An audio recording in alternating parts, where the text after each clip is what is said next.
7 days a week 넌 어땠니 우리 꽤나 만난 것 같니 느낀 대로만 나에게도 말해주면 돼.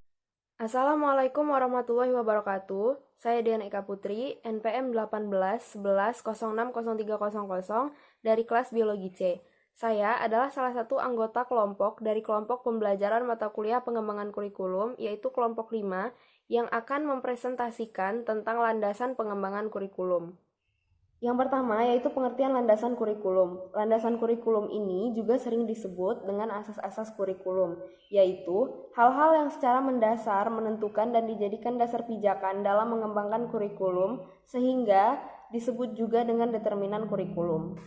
Kemudian yang kedua, macam-macam landasan kurikulum. Macam-macam landasan kurikulum ini ada 5. Yang pertama yaitu filosofis, kemudian sosiologis, psikologis, pengetahuan, dan organisasi kurikulum.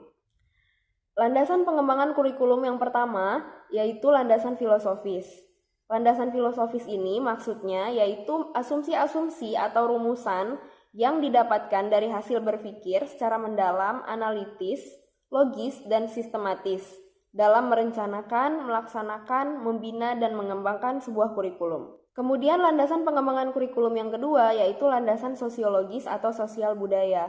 Ada 2 pertimbangan mengapa sosial budaya dijadikan sebagai landasan dalam pengembangan kurikulum, yaitu yang pertama, setiap orang dalam masyarakat selalu berhadapan dengan masalah anggota masyarakat yang belum dewasa dalam kebudayaan, yakni manusia yang belum mampu menyesuaikan cara kelompoknya. Kemudian yang kedua, kurikulum dalam setiap masyarakat merupakan refleksi dari cara orang berpikir, berasa, bercita-cita, atau kebiasaan. Dari sisi sosiologis, sistem pendidikan serta lembaga-lembaga pendidikan di dalamnya mempunyai berbagai fungsi bagi kepentingan masyarakat, antara lain, yang pertama yaitu mengadakan perbaikan bahkan perombakan sosial, kemudian untuk mempertahankan kebebasan akademis dan penelitian, kemudian mendukung pada pencapaian tujuan pembangunan nasional.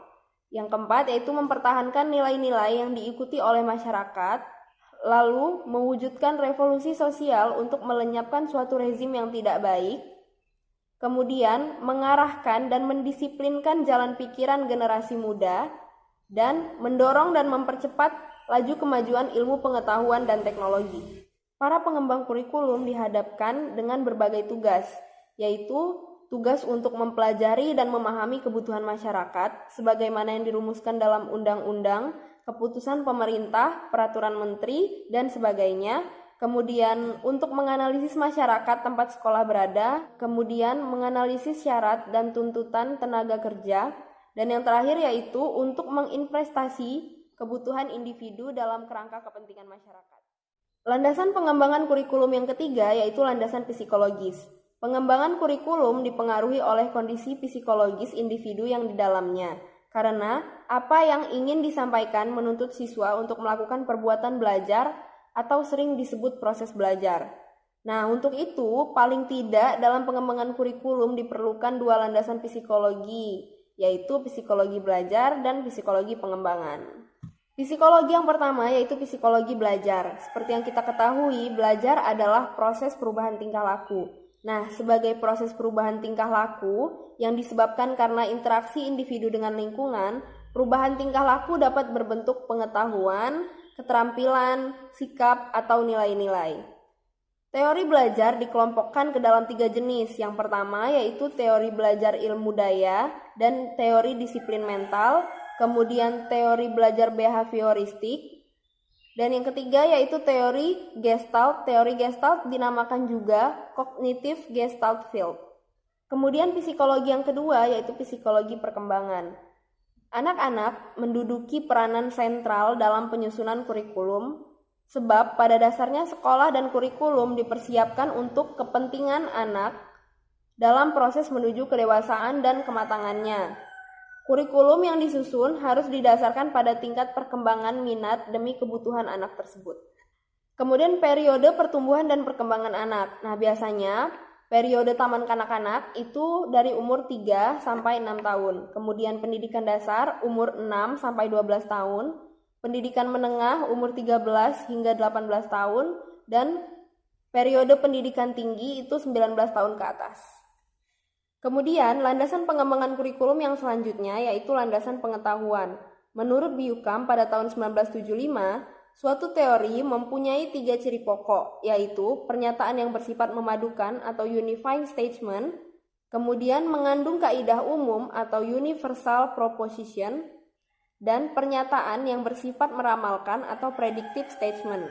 Fungsi teori adalah mendeskripsikan, menjelaskan, memprediksi, dan memadukan. Teori terdiri atas 2 jenis, yaitu teori deskriptif dan teori preskriptif. Teori deskriptif mengandung sejumlah proposisi yang berhubungan secara logis. Dari proposisi tersebut diturunkan secara deduktif informasi-informasi baru dan merumuskan hubungan antara berbagai hal. Tingkat pengetahuan atau Hilda Taba. Yang pertama yaitu fakta khusus, yang kedua yaitu ide-ide pokok, prinsip-prinsip, generalisasi, konsep, dan sistem pikiran dan metode penelitian. Tujuan dari tingkat pengetahuan ini yaitu untuk menciptakan suatu kondisi yang efektif, efisien, dan sinergis terhadap pola perilaku manusia. Produk teknologi tersebut banyak digunakan dalam pendidikan sehingga memberikan pengaruh yang sangat signifikan terhadap proses dan hasil pendidikan. Landasan pengembangan kurikulum yang selanjutnya yaitu landasan organisasi kurikulum. Struktur program dapat dibedakan menjadi 2 macam, yaitu struktur horizontal dan struktur vertikal. Yang pertama yaitu struktur horizontal, yaitu pengorganisasian kurikulum. Struktur horizontal dipengaruhi oleh pandangan ilmu-ilmu jiwa, misalnya ilmu jiwa asosiasi, yang menghendaki penyajian mata pelajaran secara terpisah. Contohnya kurikulum terpisah, kurikulum mata pelajaran yang berkorelasi, kurikulum terpadu, dan kurikulum inti. Kemudian yang kedua yaitu struktur vertikal. Landasan kurikulum berhubungan dengan masalah sistem-sistem perjenjangan dalam pengajaran dan pengaturan kegiatan secara keseluruhan di sekolah. Contohnya sistem kelas, sistem tanpa kelas, kombinasi antara sistem kelas dan tanpa kelas, sistem unit waktu, dan pengalokasian waktu. Landasan pengembangan kurikulum yang terakhir yaitu landasan pengembangan kurikulum 2013. Di dalam landasan pengembangan kurikulum 2013 ada beberapa landasan lagi, yaitu yuridis, filosofis, empirik, teoritik, dan konseptual.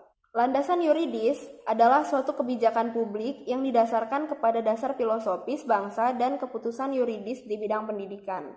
Kemudian landasan filosofis, yaitu berdasarkan fungsi dan tujuan pendidikan nasional, maka pengembangan kurikulum haruslah berakar pada budaya bangsa dan kehidupan bangsa masa kini. Kemudian yang ketiga, landasan empirik, yaitu kurikulum harus mampu membentuk manusia Indonesia yang mampu menyeimbangkan kebutuhan individu dan masyarakat untuk memajukan jati diri sebagai bagian dari bangsa Indonesia dan kebutuhan untuk berinteraksi sebagai satu entitas bangsa Indonesia. Yang keempat, yaitu landasan teoritik. Pendidikan yang menetapkan standar nasional sebagai kualitas minimal warga negara untuk suatu jenjang pendidikan. Kemudian yang terakhir, landasan konseptual. Ada beberapa poin yaitu relevansi pendidikan, kurikulum berbasis kompetensi dan karakter, pembelajaran kontekstual, pembelajaran aktif, dan penilaian yang valid, utuh, dan menyeluruh. Sekian video pembelajaran dari saya ucapkan terima kasih. Wassalamualaikum warahmatullahi wabarakatuh. 7 days a week 넌 어땠니 우린 꽤나 만든 것 같니 어깨 내려놔 나에게도 말해주면